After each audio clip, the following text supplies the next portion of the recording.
We had a nice trip to the garden centre yesterday. Garden centre doesn't sound like the most exciting place for a day out, but ever since I was little, I always found garden centres to be quite exciting, because they're often more than just garden stuff. Like, okay, most of it's plants and pots and soil, stuff like that.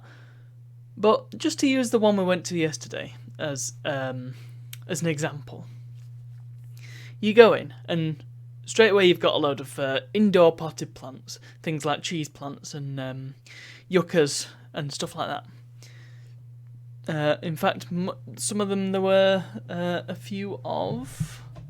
You can't really see him. This guy back here. There. It's really hard to point. I know where to point. Yeah. Some peace lilies. Stuff like that, little plants and small pots to put them in. But it's not long until you get to the pets section. And really, the pets section kind of eclipses the plants section. It's really strange. Garden centres often have a load of fish in little tanks. So you've got the whole wall of different fishies to look at, and we spent a while looking at the fishies. And very often they've also got small furry animals. The one we went to yesterday, there weren't many, and the ones that they had were asleep, which is fine. I mean, it's not a zoo, and they have lives. They're not here for our entertainment. But it is a common theme of garden centres to have rabbits and gerbils and hamsters and stuff. So there's that, and they had some budgies. Garden centres often have birds. So already you've got a little pet shop in your garden centre. But then you keep going and it suddenly turns into like a homeware shop. It's a somewhat overpriced homeware shop. But it's, you've got cushions and blankets and throwers and sometimes furniture. I mean, furniture kind of makes sense, but you'd expect it to all be garden furniture, wouldn't you? Like benches and like sun loungers and stuff like that. I don't know. Not the sort of... Like, sometimes you get them big cushions that you put on the floor. You don't often get sofas and stuff. You don't get, like, proper indoor furniture like you would in IKEA. But you do often get, like, odds and sods of furniture.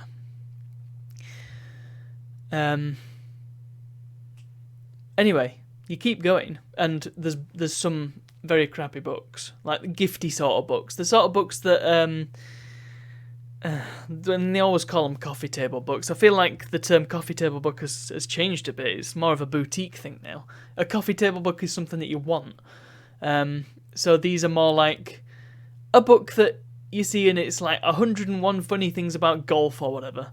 And you think, oh, that's a funny thing. I'll get it for my dad for his birthday. And then you get it for your dad for his birthday. And he looks at it once and then it goes to the charity shop. So we got all of them, and in the one we went to, there were a load of personalised books as well, which I found odd, because they were all about some kid, and none of the kids... I mean, you'd have to have a kid who looked exactly like the one in the book to have it make any sense. But then you keep going, and you're into, like, the clothes bit. You're into the Edinburgh Woolen Mill. And it's all... Oh, it's all very gentrified. It's all the sort of things you wear at the country club. Very, very stuffy. Not the sort of thing I'd wear. But then there was a regatta bit as well, and that is the sort of stuff I'd wear. Except it wasn't anything that I would have. But that's not the point. The point is clothes. You get random clothes and gloves and sunglasses in the garden centre. And then you come round and at the back it goes back to garden centre stuff. You got hoses and like hose lock stuff, and spades and watering cans, and then you keep going and you're into food, like overpriced food stuff.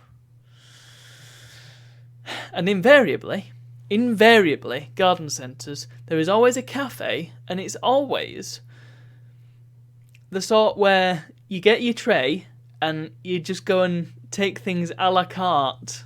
It's all just laid out, and you just take stuff, and then you get to the end and you say, "Oh, I'll have a cappuccino, please," or more likely a tea for one. Yeah, it's always that style of cafe. It's quite interesting, and they've always got massive cakes. So yes, that was our garden centre trip. But something that my partner pointed out, and something that I've not really observed before, but now I think about it, does ring true. Everybody looked like they'd rather be anywhere else. Everybody looked so miserable to be at the garden centre. I didn't really understand it, because it's just this wonderland of bizarre everything. And there were it wasn't like the sort of garden centre that's really easy to get to. You can just pop in. You have to make an effort to get there.